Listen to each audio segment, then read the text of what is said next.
Vamos a dar comienzo a nuestro estudio.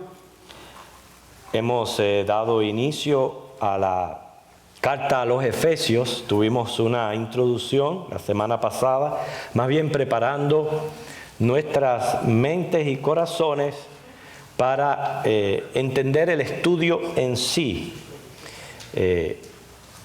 viendo lo que es la esencia, el principio de la carta, los objetivos, etc. Y hoy queremos abarcar los primeros 2 versículos del capítulo 1, así que vamos a abrir ese libro, Efesios, y mantenerlo ahí abierto. En este tiempo en que Pablo le escribe a los Efesios existía mucha maldad.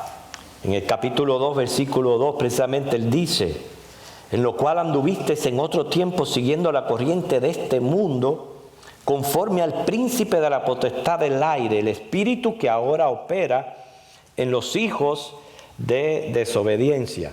Que hay una gran verdad: uno o es hijo de Dios o es hijo de desobediencia.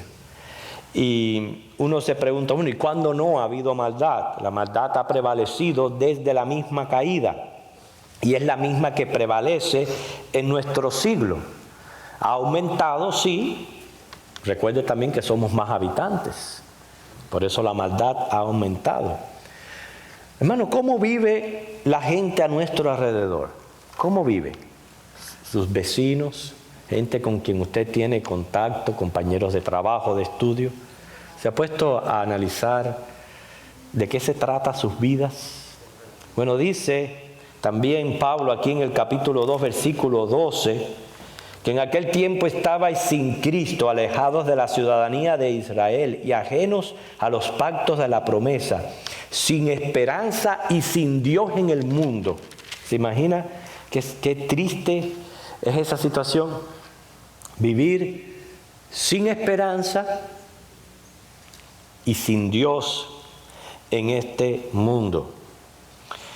Eso, hermanos, se transmite prácticamente en vidas caóticas y muchas veces nos afectan a todos. Digo, hay gente que sus vidas son verdaderos torbellinos.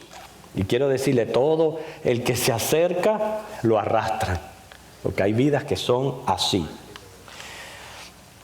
El gobierno, por medio de policía, sistema judicial, cárceles, trata de luchar contra el crimen, la violencia, el tráfico humano, el tráfico de drogas. No sé si a algunos de ustedes les gustan ver esos documentales acerca del trabajo de los policías. Es verdaderamente fuerte, como tienen que luchar contra toda esa maldad. ¿Cómo erradicar el mal? Bueno, proponen programas de recreo para los jóvenes, centros de rehabilitación, educación en los colegios, ayuda psicológica, quizás medidas más enérgicas para cumplir las leyes. Y todo esto ayuda, pero sería como ponerle un parche a la rotura o un pequeño vendaje a una herida que sangra a profusión. Eso es lo que puede hacer el gobierno. Sin embargo, hermanos, las iglesias que predican el evangelio hacen más por la sociedad que el mismo gobierno. Póngase a pensar si no es así. ¿Por qué? Porque Cristo es el único que puede cambiar la vida de una persona, y cuando cambia la vida de una persona, influye en la sociedad, el mal se erradica de raíz. Eso sucede en cada persona que se convierte, se vuelve un mejor ciudadano. Por eso todo lo que necesita la humanidad que está a nuestro alrededor, que vive sin esperanza y sin Dios en el mundo, es a Cristo. Es nacer de nuevo espiritualmente, reconciliarse con Dios y adquirir un cambio de actitud hacia el pecado. El impulso a hacer lo que es contrario a la santa ley de Dios es lo que tiene que ser eliminado en el corazón del hombre. Fíjese, precisamente ese impulso a hacer lo contrario a la santa ley de Dios. En otra ocasión yo le comenté algo, un concepto de pecado que ha sido posiblemente el que más haya impactado mi vida y más me mueva a mí a tratar de vivir una vida santa delante del Señor. Cuando escuché que pecar es imponer mi voluntad por encima de la de Dios. Eso a mí me impactó. Y cada vez que uno está ante una tentación, eso es lo que se pone de relieve. ¿Vas a hacer tu voluntad o la voluntad de Dios? Y pecar es precisamente violar esa voluntad del Señor. Y cuando uno ama al Señor y uno quiere precisamente estar en el centro de su voluntad, pues obviamente que uno pues va enderezando sus pasos y caminando más precavidamente en este mundo. No se trata de cambiar de afuera hacia adentro, sino de adentro hacia afuera. Es lo que tiene que cambiar el ser humano. Y por eso la iglesia juega un papel importantísimo en este proceso. ¿Por qué? Efesios presenta a la iglesia como la divulgadora del evangelio de la gracia de Dios, presentando a Cristo como su fundamento y suficiencia. Fíjense, hermanos, la iglesia es la única que puede hacer un impacto en la sociedad. ¿Y cómo hacemos ese impacto? Cada uno de nosotros que está aquí, según haya recibido la manifestación del Espíritu en algún don particular, lo pone por obra para la edificación de la iglesia, y usted está haciendo algo para el Señor. Algo usted está haciendo para cambiar esta sociedad. Entonces, vamos a comenzar viendo los primeros 2 versículos de este capítulo 1. Habíamos dicho que este capítulo es muy profundo en lo que es el tema doctrinal, el cual muy pronto vamos a comenzar sobre todo a ver esa doctrina de la predestinación. Pero antes, pues hay algunos versículos a tratar que también son de suma importancia. Inclusive hasta los saludos en la Biblia son de importancia. A veces los leemos, lo vemos como un simple saludo, y sin embargo se prueba lo que dice Timoteo, que toda palabra es útil para enseñar. Y como es de costumbre, Pablo inicia sus cartas con una salutación y termina con una bendición. Él dice: Pablo, apóstol de Jesucristo, por la voluntad de Dios, a los santos y fieles en Cristo Jesús que están en Éfeso. Que vamos a ver todo el material que hay aquí para estudiar. Primeramente, él se presenta como apóstol de Jesucristo. Él está afirmando su apostolado, pero claramente lo dice: por voluntad de Dios. O sea, yo no es que llegué a este oficio porque fue un anhelo propio o una usurpación o porque hombres me nominaron. No, esto ha sido un llamado divino, y no solamente un llamado divino, sino él recibió una preparación divina según Gálatas capítulo 1, versículo 1. ¿Por qué? Cualquiera pudiera decir, pues yo he sido puesto por Dios. Como hoy día muchos dicen, no, porque a mí Dios me dijo. ¿Qué? Dios te dijo. ¿Y qué evidencia tú tienes que eso es verdad? Que Dios te dijo que es eso. ¿Eso te da a ti algún credencial? No, Señor, en ningún momento. Hay evidencias y señales de la genuinidad de un llamado. Parte de nuestro estudio de 2 de Corintios, precisamente viendo la vida de Pablo, tratamos acerca de esas evidencias y señales, pero yo les voy a presentar por lo menos 5 evidencias y señales de la genuinidad de un llamado de Dios. Eso es muy importante. Hoy día estamos rodeados de falsos maestros, falsos apóstoles, falsos cristos. Repito, cualquiera puede decir, no, porque a mí Dios me dijo, y no es así. ¿Okay? Primeramente, un verdadero llamado del Señor tiene paciencia en perseverar a pesar de las circunstancias adversas. ¿Bien? Paciencia en perseverar, no cuando todo está bien, cuando también las cosas andan mal. ¿Okay? Segundo, el fruto de la palabra. O sea, va a haber conversión, pero también crecimiento. Porque los frutos de la palabra no es solamente ver convertidos, también ver una iglesia crecer y madurar espiritualmente es fruto de la palabra. Tercero, fidelidad en el servicio a Dios. O sea, no va a haber ese menguar, sino más bien estabilidad en cuanto al servicio a Dios. Santidad como estilo de vida. Importantísimo, número 4. Y 5, dones específicos. Recuerden, Dios cuando llama, Él capacita.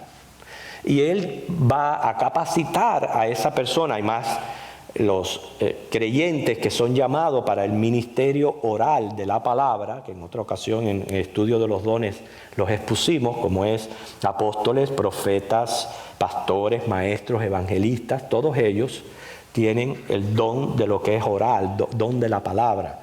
Y reciben del Señor también, acompañado, otros dones que son pertinentes para que ellos puedan ejercer esos oficios. Por ejemplo, palabra de ciencia. Muchos dirán, bueno, ¿y cuál es ese don? La palabra de ciencia es una pasión por el conocimiento. Eso es lo que es ese don de ciencia, pasión por el conocimiento. Eso lo recibe el pastor, el maestro. Ejemplo, no es una persona que se conforma con simplemente escuchar algo, no. Es alguien que escucha algo y lo tiene que comprobar y buscar, y hasta que no resuelve o no busca, no encuentra la respuesta, no se queda tranquilo. Palabra de ciencia, palabra de sabiduría. Eso lo recibe también del Señor, es capaz de aconsejar, de dar una palabra de ánimo. Y discernimiento. El discernimiento es un don donde la persona puede darse cuenta cuando algo procede, sea de Dios, del diablo o de hombre. Según el procedimiento, la persona puede discernir. Y esos son dones que necesariamente acompañan a cualquier ministro de la palabra o cualquiera que el Señor llame a servirle. Y Pablo, de más está decir que él mostró a través de sus años ministeriales todas estas señales y evidencias que hemos presentado. Así que él era un apóstol por la voluntad de Dios. Y como es por la voluntad de Dios, va a manifestar todas estas señales. Ahora, qué interesante, comienza el saludo dirigido a los santos. Vamos a ir pausadamente viendo cada una de las partes de este saludo. Dice, a los santos. Hoy día hay una idea errónea de lo que es un santo, porque se piensa que se trata de una persona que ha sido beatificada. Para eso es un santo para la gente, alguien que ha sido beatificado. Sin embargo, no es una persona que es perfecta. No es una persona sin pecado, eso es imposible.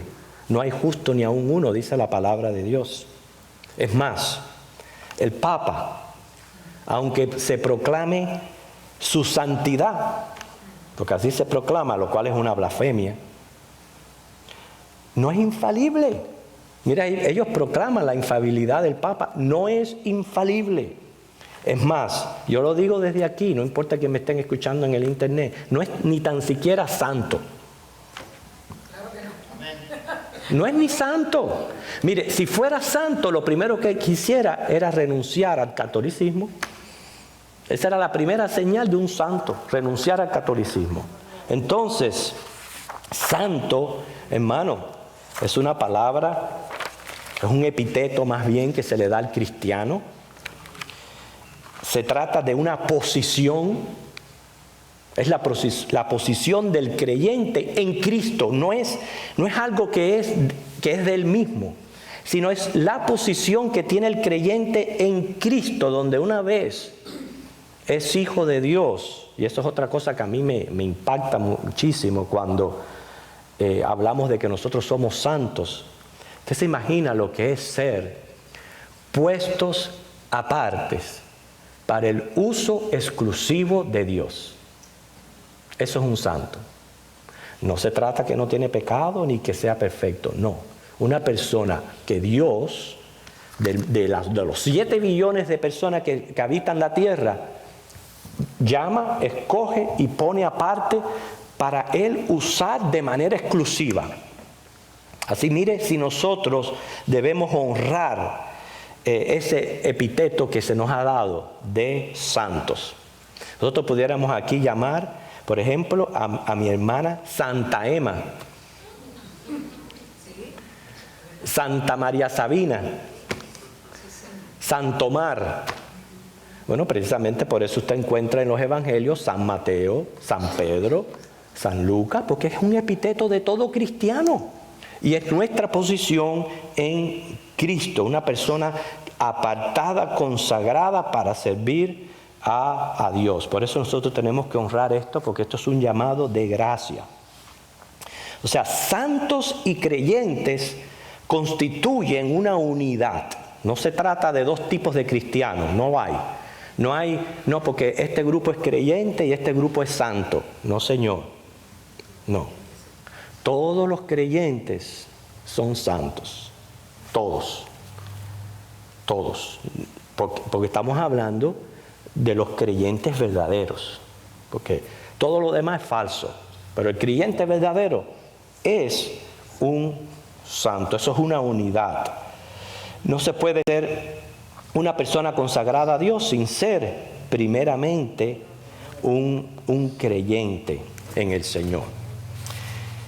Ejemplo, quiero presentar cuando el pueblo de Israel fue llamado a ser un pueblo escogido, a una vida de santidad. Y Éxodo 19 hace un énfasis en la santidad de Israel como pueblo santo de Dios. Allí en el monte Sinaí se estaban preparando para recibir la ley. Pero mire qué fue necesario para los preparativos. Busquemos Éxodo, capítulo 19. Veamos simplemente algunos versículos. Éxodo 19.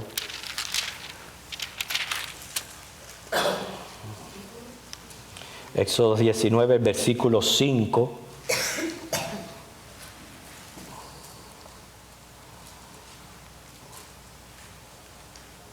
Ahora, pues, aquí está una condición. Si diereis oído a mi voz, eso es una condición, hermano. Recuerde que Dios es inmutable, Él va a cumplir su palabra, Él no tiene compromiso ninguno con aquellos que son sordos a la voz de Dios, ningún compromiso, aunque se proclamen cristianos, no tiene ningún compromiso. Si diereis oído a mi voz y guardareis mi pacto, vosotros seréis mi especial tesoro sobre todos los pueblos, porque mía es toda la tierra. Ahí está el sentido de santidad. De todos los pueblos de la tierra, ustedes van a ser un tesoro especial para mí, si diereis oído a mi voz y guardareis mi pacto. Versículo 9.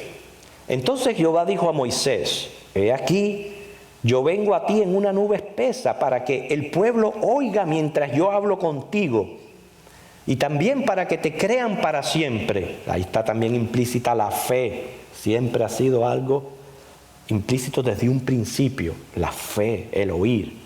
Y Moisés refirió las palabras del pueblo a Jehová, y Jehová dijo a Moisés: ve al pueblo y santifícalos hoy y mañana, y laven sus vestidos. Mire qué interesante, laven sus vestidos. Hoy día, en nuestros tiempos, pues lo que vemos es los walk-in closets. Y los walk-in closets, pues, llenos de ropa. Podemos cambiarnos a menudo. Además de eso, tenemos lavadora, secadora, jabón, suavizador, hasta toallas para secar. Todo eso lo tenemos hoy. ¿Okay? ¿Usted cree que fue así tiempo atrás? ¿Cuántos de aquí, no quiero exponer ninguna edad, pero cuántos de aquí recuerdan cuando no era así? Cuando había que darle batea. ¿Hay algunas manos todavía? Que había que, con jabón ahí, darle batea a la ropa. Y ese prácticamente fue el sistema moderno de ir al río con el palo a darle a la piedra con el agua. ¿Okay? No siempre fue así, hermanos. Créalo o no, esta frase que aparece ahí en Éxodo tiene mucha significancia, porque solamente los ricos tenían prendas para vestir extra. Es más, nosotros vemos en las casas antiguas el tamaño de los closets no pasa de este púlpito. Ahí es donde se ve que las personas no tenían mucha ropa. ¿Okay? Ahora imagínense en casos donde había pobreza. Bañarse, fíjense, bañarse. La gente no se duchaba todos los días como nosotros. Bañarse, lavar o cambiarse de ropa, para ellos señalaba un nuevo comienzo en el Antiguo Testamento.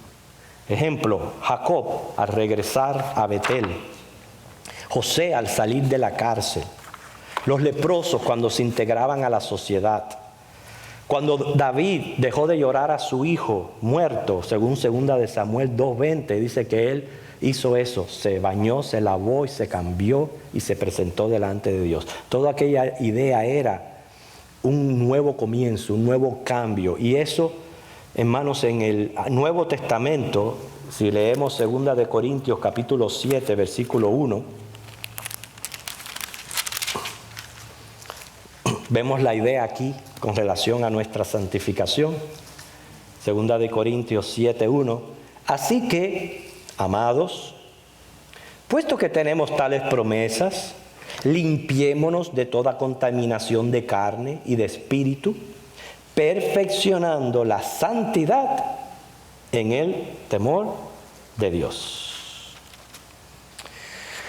Alguien dijo, llevó una noche sacar a Israel de Egipto, pero fueron necesarios 40 años para sacar a Egipto del corazón de Israel. Tremendo, ¿verdad? Hermanos, es cierto. Nuestro encuentro con el Señor fue una vez. Nos entregamos a Cristo, fuimos salvos, pero se toma toda una vida para sacar toda esa escoria, todo ese residuo de pecado que hay en nosotros. Ahora, usted se imagina que usted no opte por ningún proceso limpiador ni santificador. Pues ese es nuestro llamado.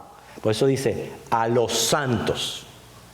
Pero también dice, y fieles, santos y fieles. La fidelidad es una cualidad que siempre resulta de la madurez espiritual. Claro que primero tenemos que ser santos, separados, apartados para el Señor. Y a medida que vamos creciendo en esa obra santificadora, también vamos madurando espiritualmente, y esa madurez espiritual se transmite en fidelidad al Señor. Y es glorioso. ¿Por qué? Dice el Salmo 101:6. Mis ojos pondré en los fieles de la tierra. Mire que en esta ocasión no dice en mis hijos, en todos mis hijos. En los fieles de la tierra. Dice, para que estén conmigo. Mis ojos pondré en los fieles de la tierra. Hermanos, se ve la diferencia en la vida de un santo cuando es fiel. ¿Por qué? Uno puede ser un creyente y es santo, pero no necesariamente fiel.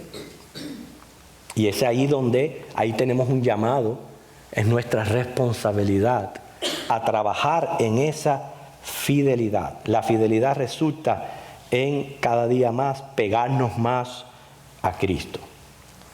Me impresiona mucho un comentario de Matthew Henry al respecto, que dice, creyente es el que se fía en Dios.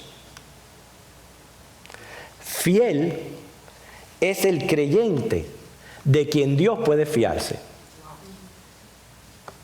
Muy buenas las palabras, ¿verdad? ¿No es cierto?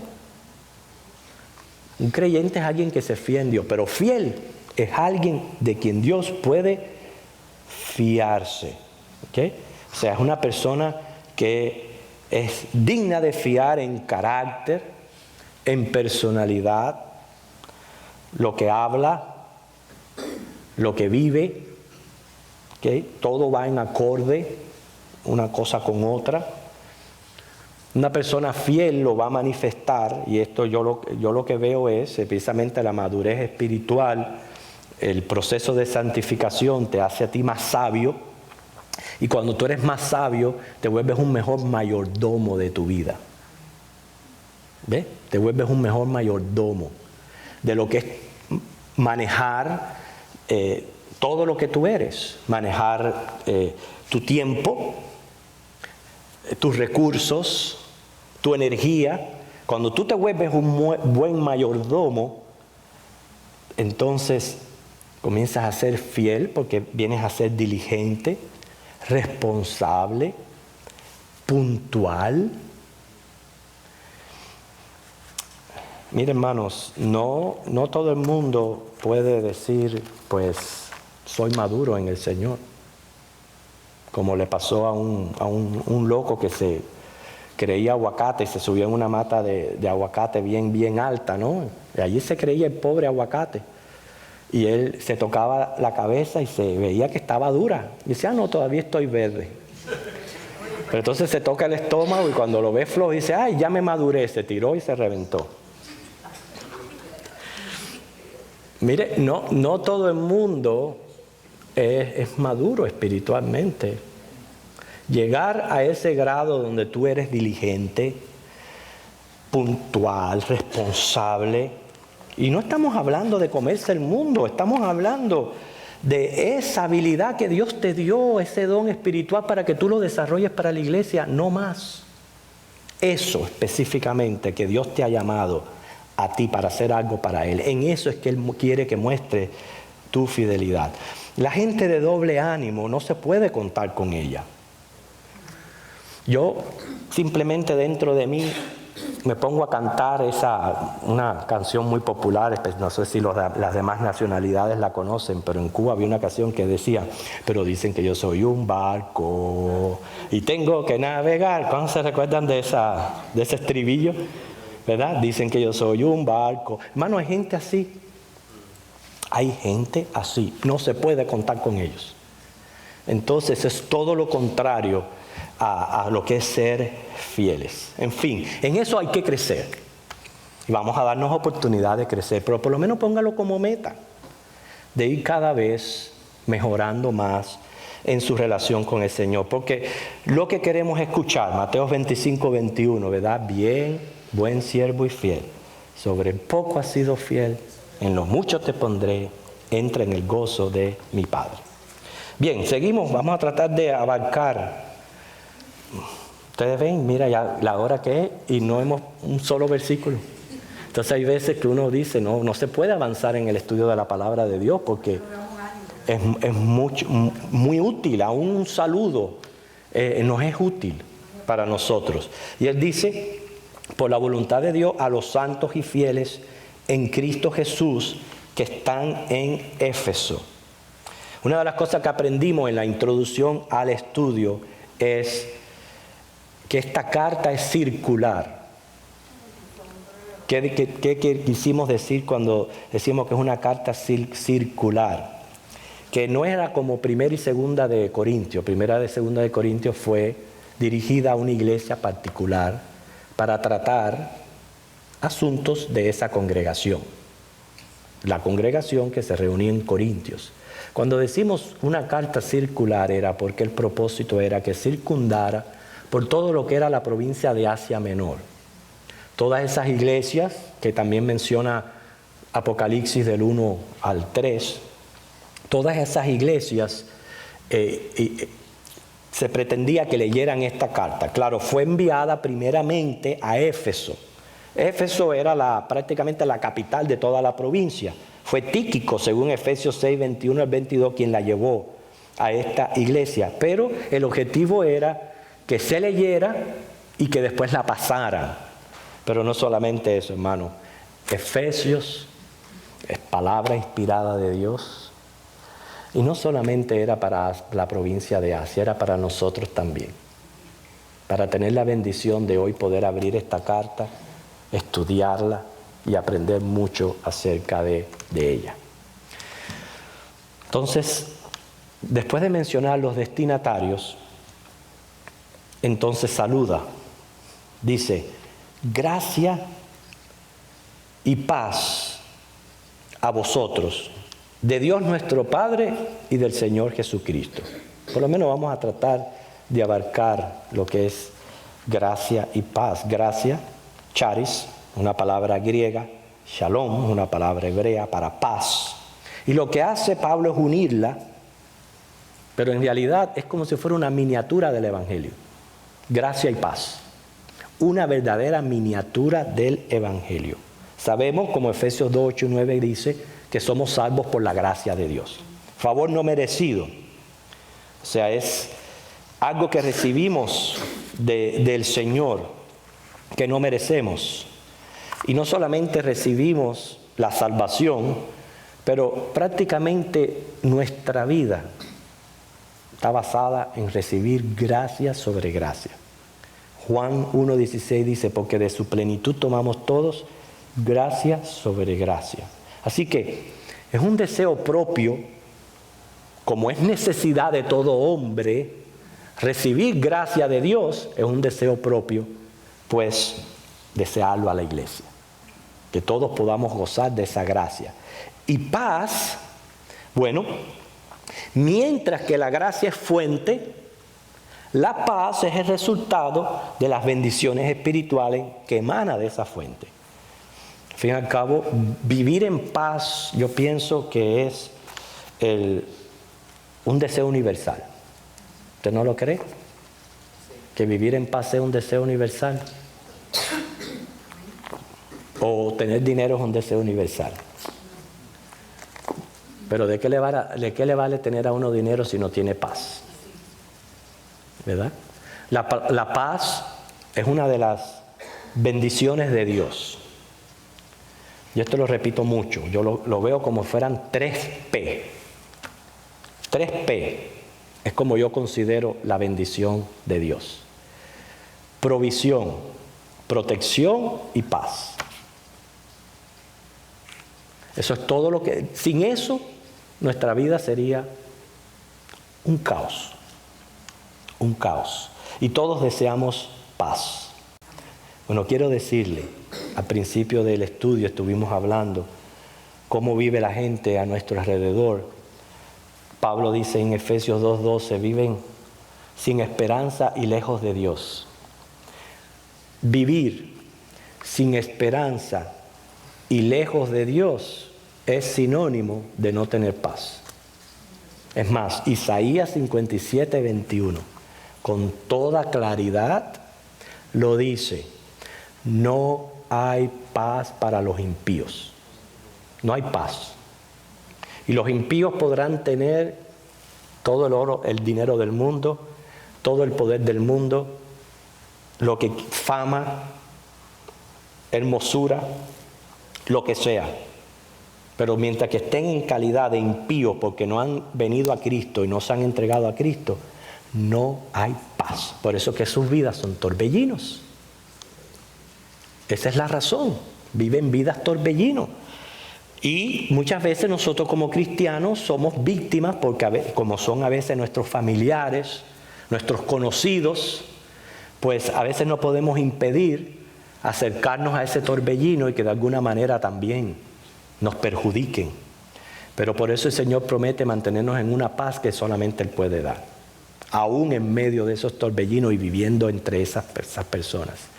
Pero el Señor no se equivoca cuando dice no hay paz para los impíos. Fíjese, cuando un creyente santo, y no podemos decir fiel porque no todos son fieles, cuando un creyente santo se aleja de Dios, lo primero que pierde es la paz. Lo primero.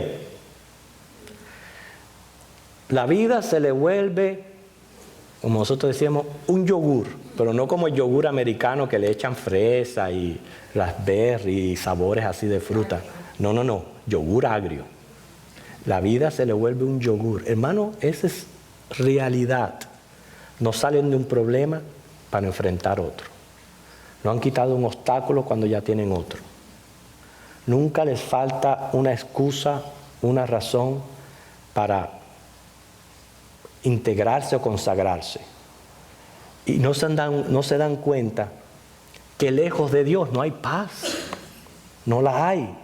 Por eso es propio que Pablo les desee esto a los efesios. Gracia. Son recipientes, una fuente que emana. Y precisamente como de esa fuente emana gracia, el resultado va a ser paz. Y por eso él les desea esto. La paz viene por esa seguridad de habernos reconciliado con Dios por medio de la sangre de Cristo, por la auténtica integridad y prosperidad espiritual, y por eso es una paz que sobrepasa todo entendimiento. Entonces, como ustedes pueden ver, no hemos podido terminar el saludo, porque de donde viene el saludo es sumamente importante, eso no lo podemos tratar en breve tiempo. Así que la semana que viene retomamos la última parte del versículo 2. Que el Señor les bendiga, hermanos.